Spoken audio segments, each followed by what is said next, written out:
It's so good to have you. Thank you, Jan. That was amazing. I'm kind of awake now. First time at Creative Mornings. Raise your hand. Welcome. Thanks for being here. Hi. It's great to have you guys. We do this every month. We move to new locations. We bounce around the city. We bring out different speakers. We talk on different themes, but this is global. It's all around the world. It happens on the final Friday of most months. And we begin our mornings with this manifesto, which describes what we do, why we do it. Everyone is creative. A creative life requires bravery and action, honesty and hard work. We are here to support you, celebrate with you, and encourage you to make the things that you love. We believe in the power of community. We believe in giving a damn. We believe in face-to-face connections, in learning from others, in hugs and high fives. We bring together people who are driven by passion and purpose, confident that they will inspire one another and inspire change in neighborhoods and cities around the world. Everyone is welcome. So are you. And we did a lot this month to make this tiny crowd be as small as possible. We wanted to really get intimate, so we were like, let's send out the wrong address. Let's barely advertise this. Let's send late notices, not tell folks who are speaking. We did it all. And now we got just you, the people we wanted, finally curated, perfect set. Thanks for being here, the chosen.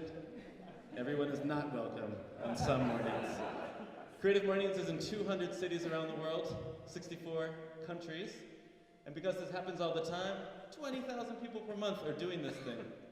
If you'd like to see past talks, they're all filmed and photographed and uploaded online. You can go to Creative Mornings and see who's talked here before. We've been doing this for 6 years. A lot of lovely voices. We have the Heinz Endowments and New Sun Rising to thank for this event. Yeah, woohoo. And we have Community Forge as well to thank for hosting us, and I'd like to invite my colleague here.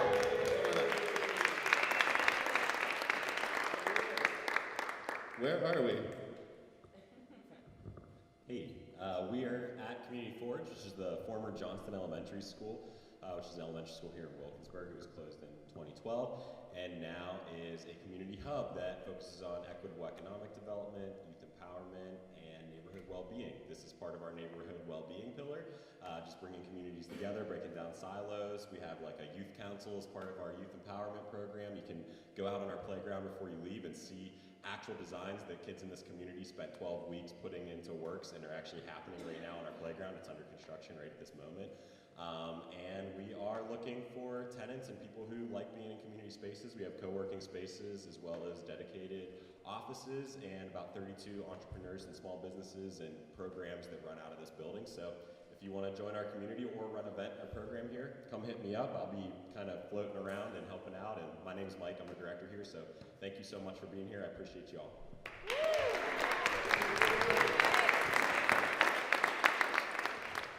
Thanks, Mike. Also, another round of applause for J.M. the Poet.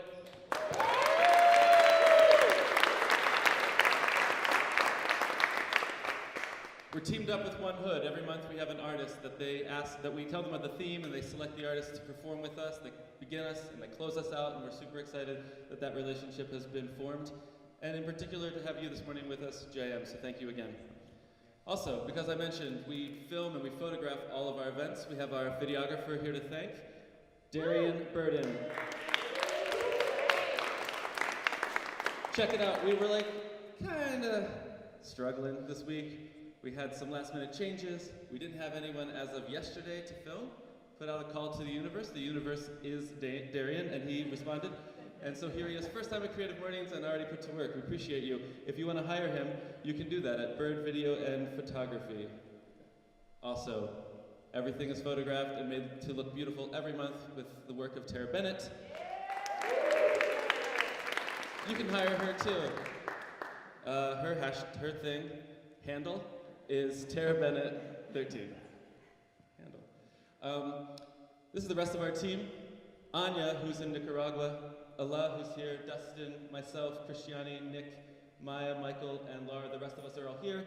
We do this voluntarily every month. We put this event on, and we're super excited to have you with us. So thanks, guys. Appreciate you, my fellow teammates.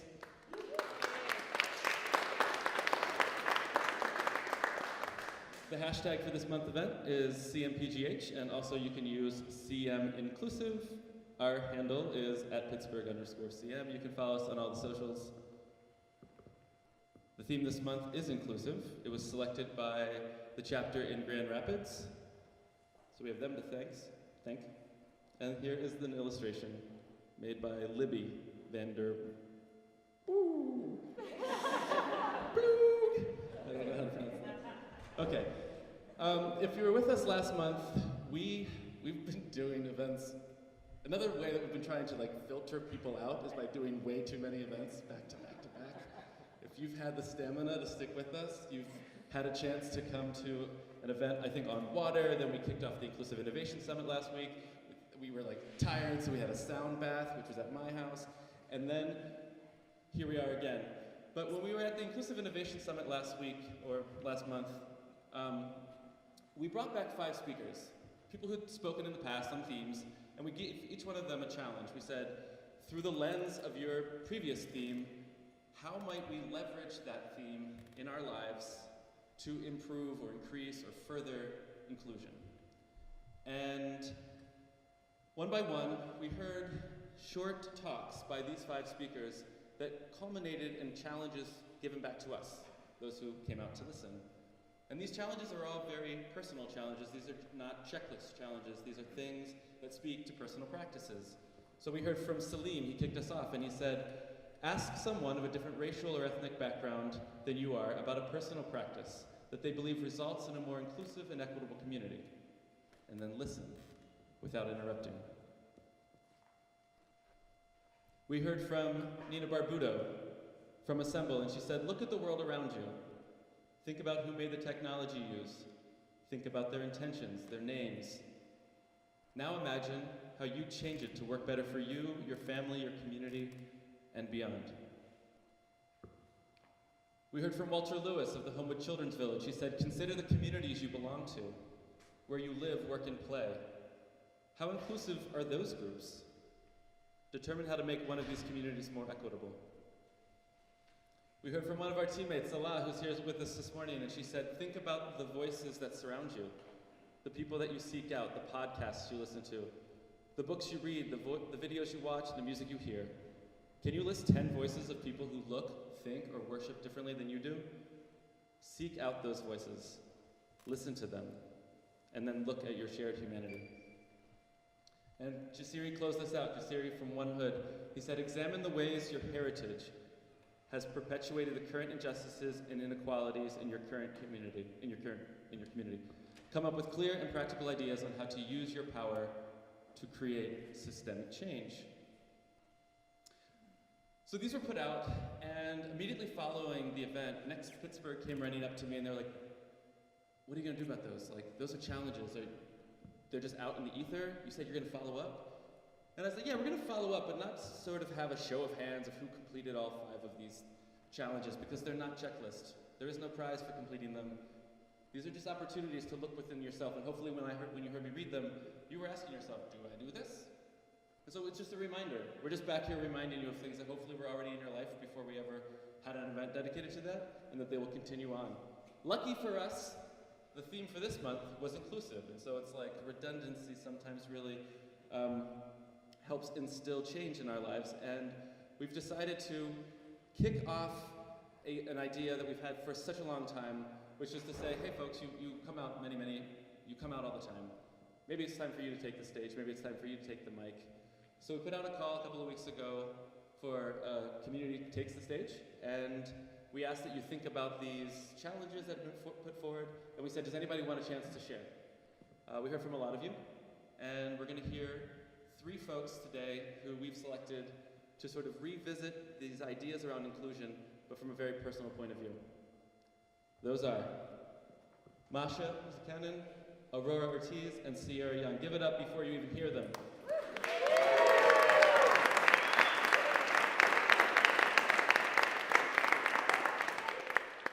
I'm not going to do bios on all these people. Masha is the founder and executive director of Savenzo. Aurora is a community engagement coordinator for All, and Sierra is the Director of Equity and Inclusion with the Ellis School, but they are also so much more than that. They're also friends to Creative Mornings, probably friends of all of us, and we're super delighted to have all three of you here with us this morning to share your thoughts. We have a particularly unique way that we're going to go into this, and Masha is going to lead us through all of that. So at this point, I'm going to just hand over the mic and give it up for Masha.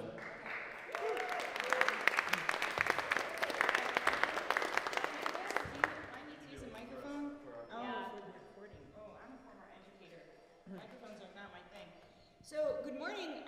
Before I start off, I'm just so excited to be here and to see all of your faces. I know some of you. I'd love to meet the rest of you.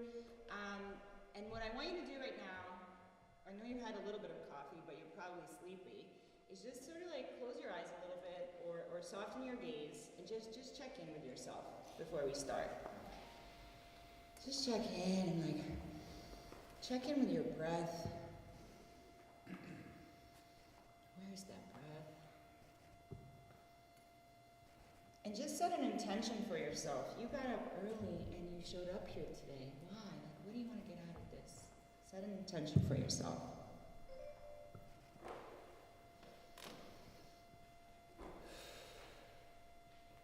All right, come back with me.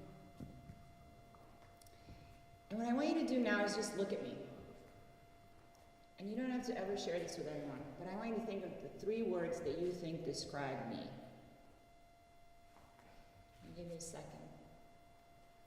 You don't know me, maybe you do, but what are the 3 words that describe who I am? Just if I were passing by, what would you think about me? You got those?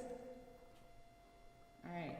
So I want to tell you, because we don't really get a chance to get to know each other a lot in our neighborhoods, in our communities, and I get emotional about that because I think there's so much beauty in the fabric in this room and more broadly in Pittsburgh, in our country, in this world. So I'm going to tell you a really vulnerable story of self. I might cry, so you got to forgive me, all right? I might get emotional, but I'm going to go there with you. And what I want you to do, again, is just close your eyes. Some of you are younger than I am, some of you might be older. And try to just close your eyes and try to go back to the 90s. You remember the 90s? The 90s were good, man. We didn't have cell phones. We used to look at each other in the eyes a bit more. You remember the 90s?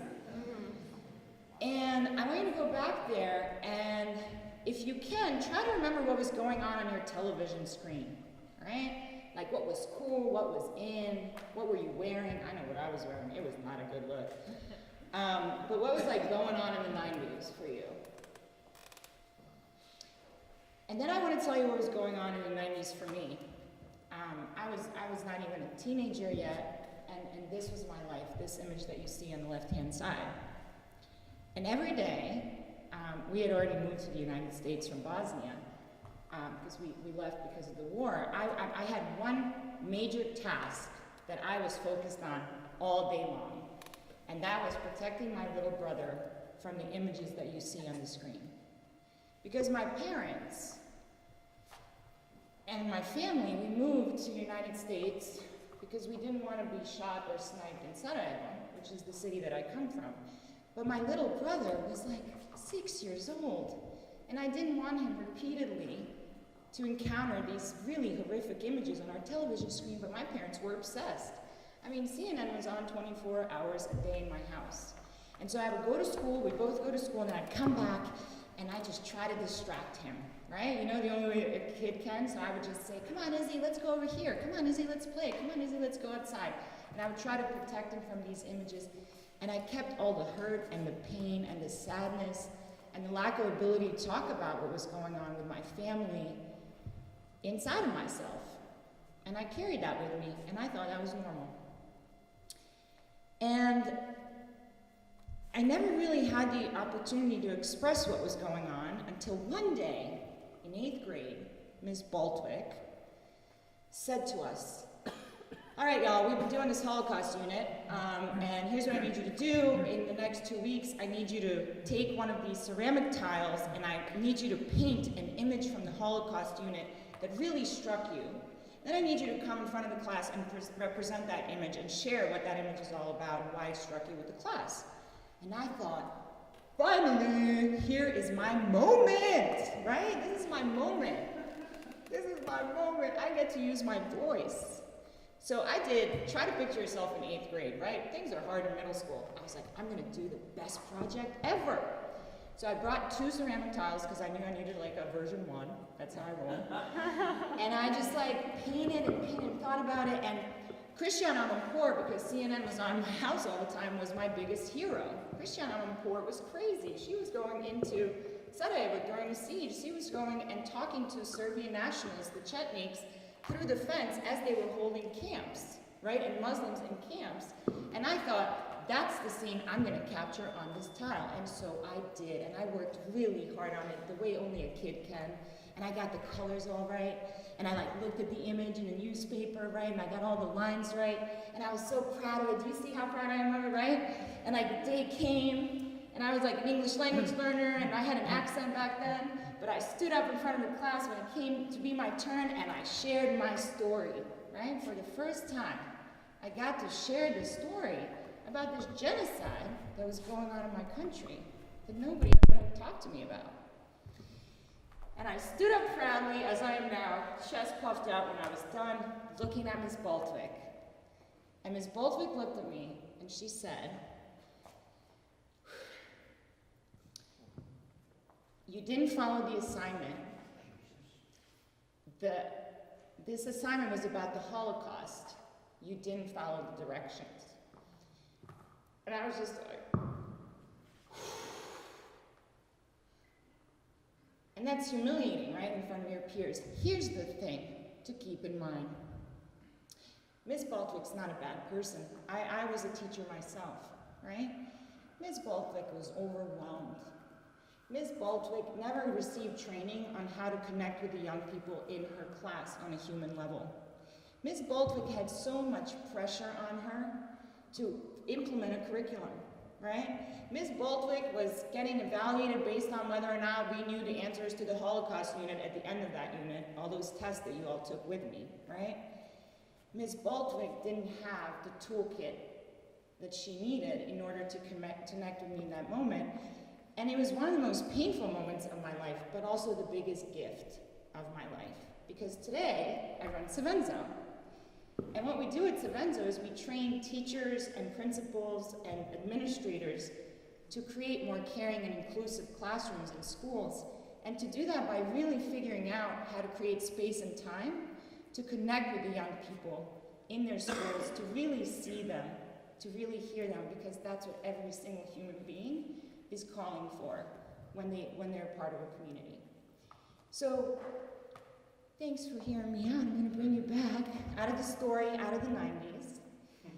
And here's what I want you to do, and I want you to pair up with someone. I want you to think about what surprised you about my story. I want you to think about what the challenge was that I faced. Like, how would you actually describe the challenge? And then what was the outcome of that challenge? I'm going to give you 3 minutes. Find someone you're friends with. It would be even nicer if you found someone you don't know at all, and have a little conversation. So, what surprised you? What challenge did I face? What was the outcome? And one last thing I'd add is, how is my story familiar to you? Is there a moment in your life where this story really resonates and sounds familiar? You have 3 minutes. 3 minutes, find someone. Okay.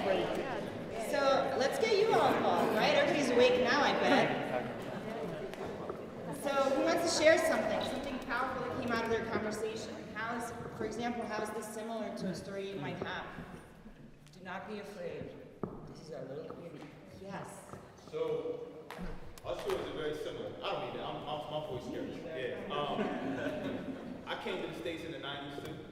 I was a teacher also for 7 years. I think sharing an immigrant story, anytime you're dealing with like Western society, you get me, it's very interesting when the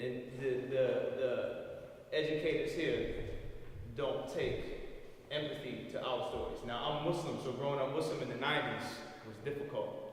You know, Desert Storm, Bosnia, Sarajevo, those situations. And I remember being in classrooms talking about my personal experiences, and the teachers be like, yo, this ain't the time, bro. Like, now it's not right now. You get me? Like, you know, your struggle is like, now, we talking about these books. We talking about... There's a container that you can talk, within which you can talk. Absolutely, yeah. And when it makes people feel the slightest bit uncomfortable, the subject changes. You get me? But with yours, we were talking about it. We thought it was very interesting that as an educator, you took the blame off of the teacher, right? Because what we had noticed, like, had this, like, now I'm Black and Arab, had that been my situation, I don't know if I'd have like, oh, okay, I can separate myself from that. Because being an educator, I've seen where racism plays in systemically into the classroom and how Eurocentric teachings tend to overarchingly oppress the people in the classroom. So when their struggles are brought to the front, it's like, it's not that the teacher's not prepared for it, it's just they don't care. You get me? So like, I thought that was very interesting, that like, that's the language. I'm not saying that wasn't the case, it's just like, we might have had a Oh different no, trust choice. me, I wasn't loving on Miss Baldwin for years. Yeah, right? There was no love for Miss Baldwin. Yeah. But honestly, my thing is, you're right, 85% of the teaching workforce are white women, right? Yeah. They're going into our classrooms. I worked in Harlem. I was the only white teacher in my school, right? And they're bringing their own mindsets and mental models, right? And systems of oppression and experiences to that classroom. And if you don't teach them that it's important to see that young person will leave with trauma.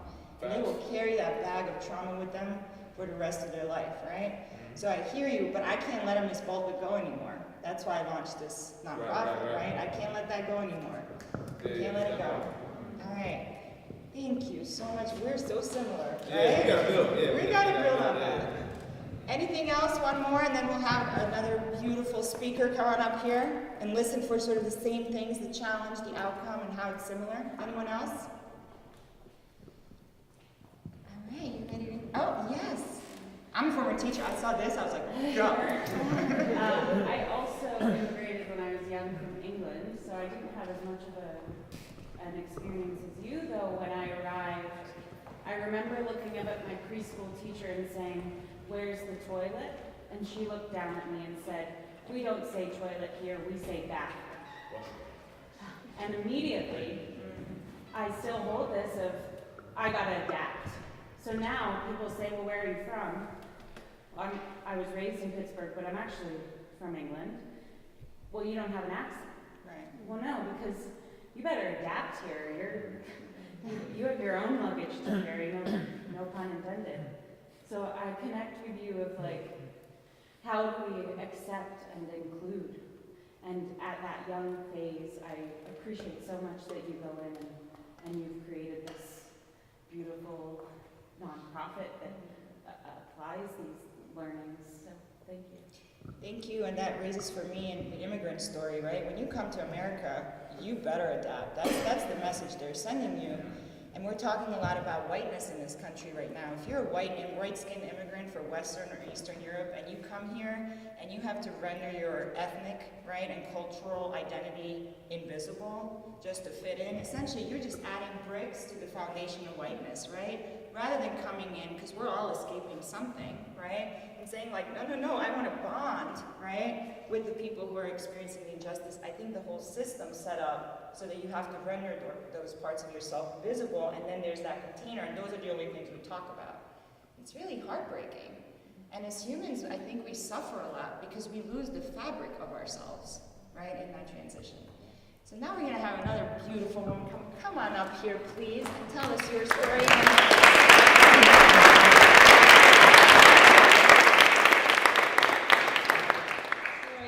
Thank you. So my name is Aurora. I am also an immigrant. I'm an immigrant from Mexico. I've been in this country for half my life. I moved here in 2007. And originally, when I first started and I thought about the story that I was going to share a new story because a lot of people in this room have connected at some point, so some of them already know my story. And I was actually going to tell a story similar of a time in the classroom when something like this happened, when I was so proud and it didn't. But after everything I've heard today, I think I'm going to switch it a little back and talk about what I usually talk about. Just because if I talk about that, I'm probably going to cry. I'm probably still going to cry, so bear with me. So, crying is good. Yes, I've cried here before. So, I moved here in 2007. I was 11 years old. And I was in that stage where I had finally started to break out of my shell back home and started to make friends. And really started, like, I have a big family. I had so many cousins that I never needed to make friends. But at that point in my life, I was at that point where I was finally expanding my boundaries. And for the 11 years of my life, my father had been in this country. He's been in this country since before he even married my mom. He's been here most of his life, over 30 years. So for the 11 years of my life, I grew up hearing, we'll soon be through with this immigration process and you'll be here. And he did. He was here working really hard to bring us here, to bring us to a better life. But when I was born, the process got delayed because all of a sudden a new person needed to be added. And then 3 years and 11 months later, my sister was born. So suddenly it got delayed even longer because another person got added. And I was young, I didn't see that. What I saw was a lie. My father kept saying that I was coming to this country and we were going to be together, but it wasn't happening. So in my mind, I didn't care it was a lie. In my mind, I didn't think it was going to happen. So at 11, I'm finally breaking out, finally making friends, and it happens. My dad actually, the application got processed, and we came to this country. And I was just breaking out of my shell, just making friends, and all of a sudden, I found myself in the country where I could not understand a single word that was coming out of anybody's mouth. So I got put into an ELL classroom. There were 11 of us, and we were 11 out of 23 immigrants in the whole school district. And that was across 2 high schools, 4 middle schools, 3 elementary schools, and a whole bunch of kindergarten classes. And we were 23, 27, I don't remember, something in the 20s. We were 11 out of those people. So my school was very not inclusive. Like, it was the opposite of inclusive. And I couldn't speak English, and I actually learned to speak English in 6 months. I could read it.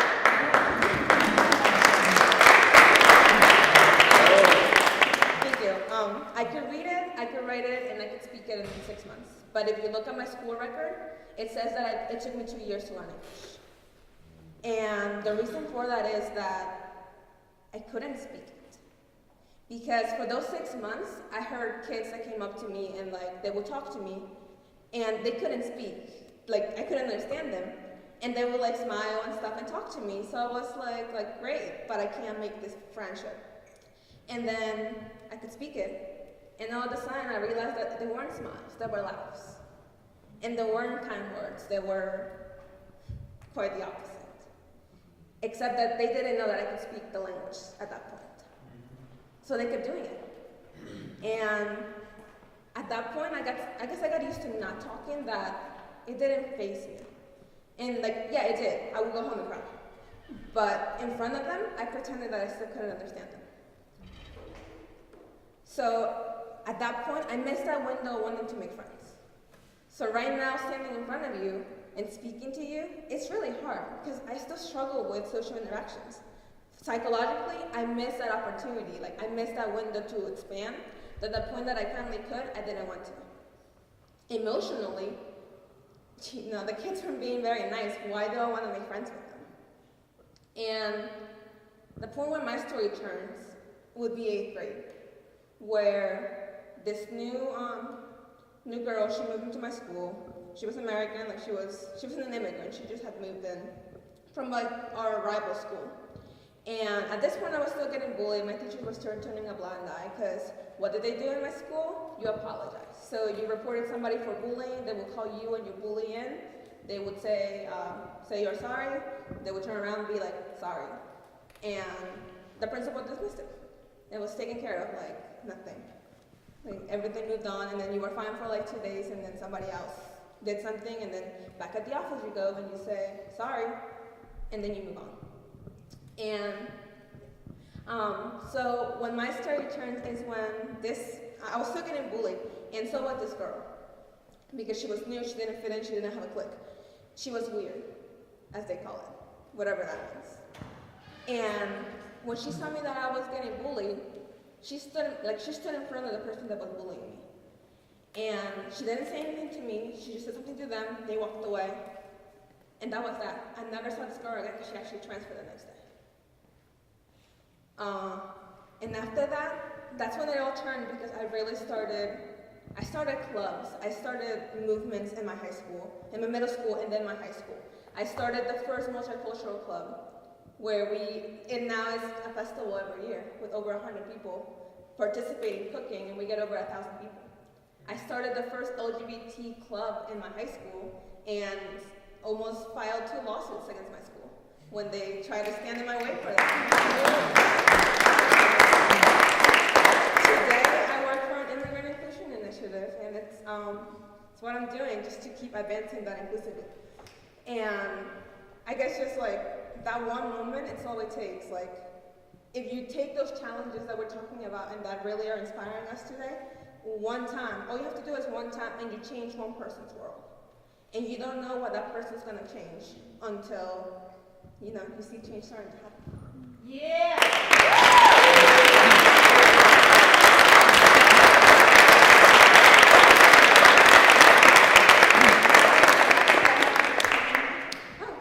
So, same thing, because I think this is a conversation, right? Right? Isn't this a conversation? So, same thing, what is a challenge you heard, what is an outcome, and then and I also want to talk about calls to action, because I think you're really calling that out. Is there any time you've taken an action as a result of an incident like this that you want to share with someone? So, what was your challenge, what was the outcome, and have you ever yourself taken action?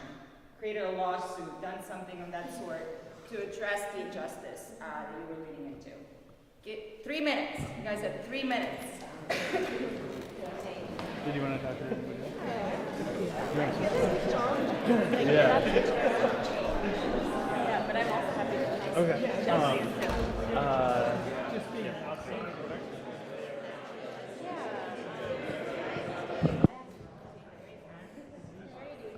So I held it together for the story, but as soon as I got a hug, it all kind of fell through. Does anybody want to share kind of what they were talking about just now? I would like to share too. Yeah. I think that as an immigrant too, those stories, they end up being very similar. And I mean, I think the point that you brought it for the language is always a barrier. I'm here, if I put together 18 years now, and the first time that I came, I couldn't speak any English or a few words. And it's hard because people, it is not their fault either, but they actually read you the way you are. I mean, if you don't communicate it, most of the times you cannot say what is in your mind. And I remember that time I was very frustrated because I had I was the person in Brazil and had all my jobs, my education, and here I sound like this person that didn't know anything, couldn't put my ideas there or just connect. And also very afraid, I felt very inferior compared to American people, because like in Brazil also we have that idea that American is the best that you can have. And I was here in the best, and I still felt so bad, so many times I would be like in a situation like this, and I understood most of the time, but I couldn't put my ideas there, and I was so so sad and frustrated at the same time. So I went back and forth to Brazil. I still don't speak this language well, or I supposed to, but the second time when I came, I just decided I'm gonna be out there and show who I am and speak wrong English and make people laugh with the words that I say anyways, because it's kind of funny sometimes. But I understand this and I embrace also the culture and feel like a person like any other one in this room, because we kind of tend to read people the way we want or judge, and there is nothing to be judged or to be read. So you are who you are, with your background, with your mistakes, language, or a social class, education, but you are this person, unique, and in some ways you make so much difference in people's lives with what you have, So I just want to embrace the 2 conversations that we had so far and put myself there because it is the story of basically any immigrant that comes. And in my case, it had that extra factor that I felt Americans were so much better than me that I probably never gonna be there. And it was so much better that I erased that, and now I am this person. Live here with say whatever comes to my mind, and I'm over 50 now. I really speaks what comes to my mind, so I don't know actually.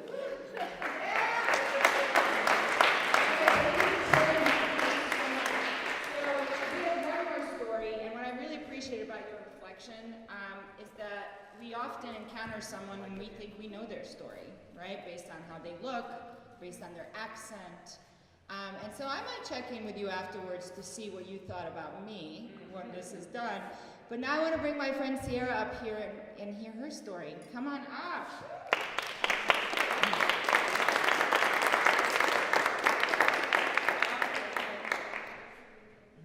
Props. I love that.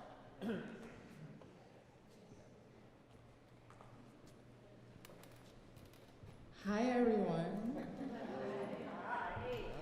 So yes, I will be using this chair as a prop, but I also have multiple sclerosis, so sometimes my legs are as firm as tree trunks, and sometimes they feel like jello.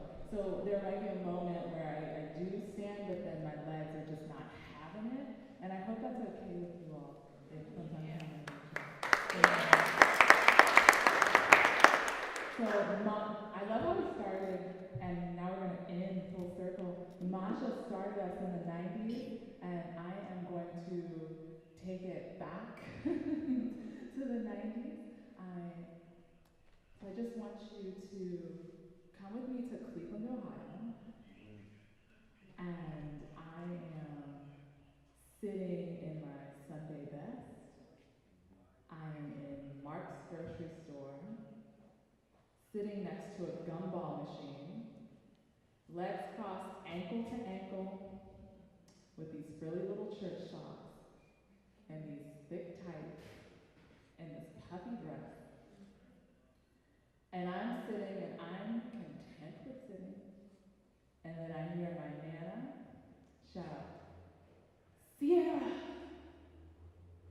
I wait, I don't get up. "Sierra, Marie."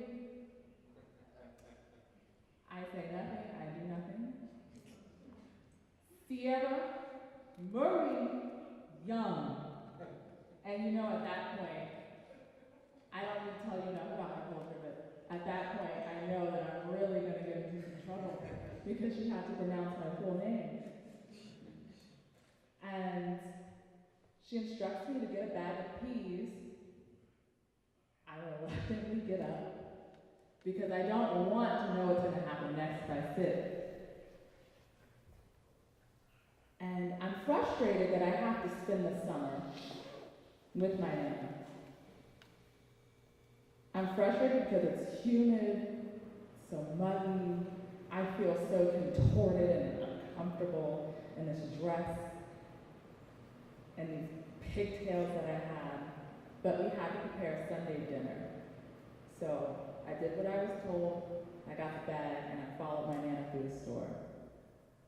The reason why I ended up in Cleveland was because at the time, I believe I was in 4th grade, there were some moments in my life where I realized difference. My mom, she had gotten sick, she had congestive heart failure. But a couple of years before that, and months before she went to the hospital, she kept going to doctors and saying that something's wrong with me. I don't feel well. I feel dizzy. I'm having trouble breathing. I don't know what's going on. And the doctors would dismiss her. They would say, "Oh, you're fine. Here's some medicine." I was waking up for school one day and I saw my mother lean over, and I knew that this was serious. And from that moment on, she was in the hospital off and on for my entire life. And in school, that took a huge toll on me. But the teachers didn't see me, They saw defiance. They saw problems. It was always, Sierra, pay attention. Sierra, why are you crying so much in class? Sierra, stop looking out the window. Focus on your assignment. There was never, Sierra, what's wrong? And at that moment, I felt so small and so afraid of the world. So I decided to stay silent. So there was a moment in my life where I did not speak. Because I didn't think that it mattered what I said. And my dad was so worried. He didn't know what to do. But he knew that he could send me to the matriarch of the family, and she would figure it out. So I get on the Greyhound, I go to Cleveland, Ohio, and now it's August, and I'm in March, being forced to buy peas that I don't even want to eat. I still hate peas. And finally, this torturous trip is over, and there's an ice cream stand outside of the store. I love ice cream. So I march on over and like clickety-clack my little white Sunday shoe pumps, and I'm strolling over there, and I look at the man, and I'm still not talking, and I point to the flavor I want, which was mint chocolate chip. And I'm expecting a transaction to happen. And I'm expecting, okay, he's gonna scoop it up, and he is going to give me what I want. And my nana said, no, absolutely not. I look at her and I'm like, what? What do you mean? This is gonna happen. So I point to the flavor again. She says, no. I point to the flavor again. She says, no. And she leans over to me and she says, I want you to promise me one thing. There are people in this world who are going to say mean things to you. There are people in this world who are going to say a lot of nonsense. But I need for you to speak for what you want, even when it scares you. Now tell this man what flavor you want. And so I whisper out, I would like the mint chocolate chip, please. He scoops it and he gives it to me. And so that story was very pivotal in my life because there are lots of moments where I'll say things that need to be said to speak truth to power, and not everyone will want to hear it. Or I'm so scared, but I need to say it. If I have something that will make a difference, I need to put it out into the universe. And sometimes it's in spaces where it's really convenient when I'm with like-minded folks like you who want to hear what I have to say. But I also need to do that in spaces where I'm consistently challenged, in spaces where I might not be wanted, in spaces where they've never seen an identity or lived experience like my own. And I think that that's where the difference and the growth happens.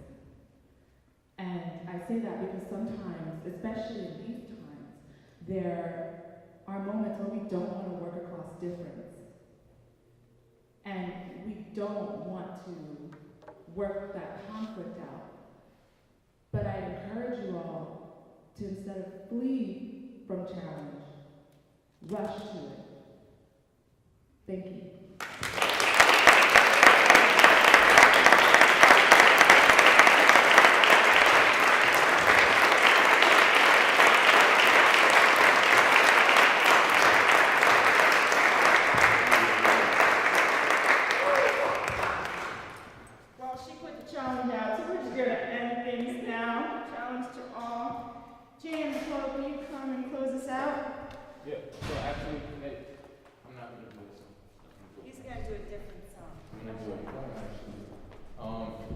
You guys are all very inspired. Can we get one more round of applause?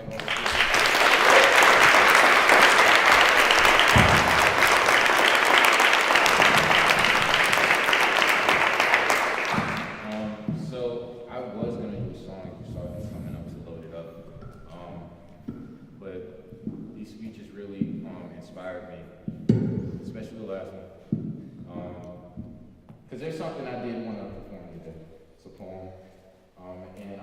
nervous about doing it, but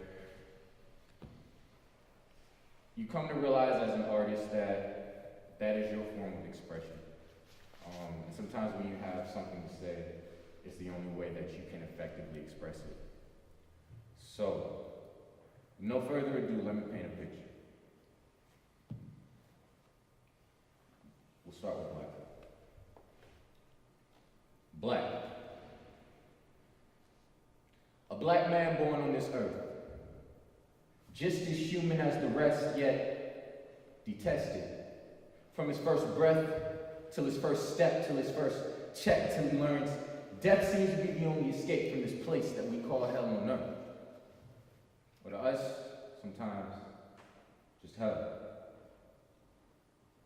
Next we'll add a little white. White. A white man born with the curse of privilege. Blessed with the bliss of ignorance. The gift of living in a nation of immigrants that don't realize they're immigrants yet stay discriminate to guess who? Immigrants. Next we'll add a little blue. Blue. A man reborn in the blue. Brainwashed into believing that the hue of your skin is proof of your guilt, so now they're boots to your neck and baton to your tooth, and if you run fast enough, well, they shoot. Rest in peace, I'm talking. But shit, we all been known this was in their roots. And finally, we'll add a little red. Red. From the stripes on our backs, to the stripes in the flag, to the puddles we lie in before the toe tags in the bags, so our bodies lying in stacks, and this is the color that'll set it all off. With one single pop. Or maybe three in the back. Tell me, why do I feel a surge of fear when those who should be protecting us come near? Why do I feel disgust when I see a badge that should represent trust? Why do I feel hate, fear, betrayal, and bloodlust from someone who is as similar to me as the keys on a piano? We are not in tune. As different as ebony and ivory, yet the tune could be so beautiful if our frequencies just align. There is no excuse. There is no true reason that you hate me. And I see no need for forgiveness. I see myself slowly turning from king to ex, vexing my very soul on what I should do next. Fight, run, lead, follow, comply, yield. What the fuck do I do? If I see a badge, I don't know what to do. Tell me this. Who polices the police? Who can execute the executive branch? Low-key mean that. Will it rain on my window pane because I'm in a drought and in desperate need of hope to quench this thirst for justice that seems to never end? Or did it ever really exist for us in the first place? That I don't have the answers.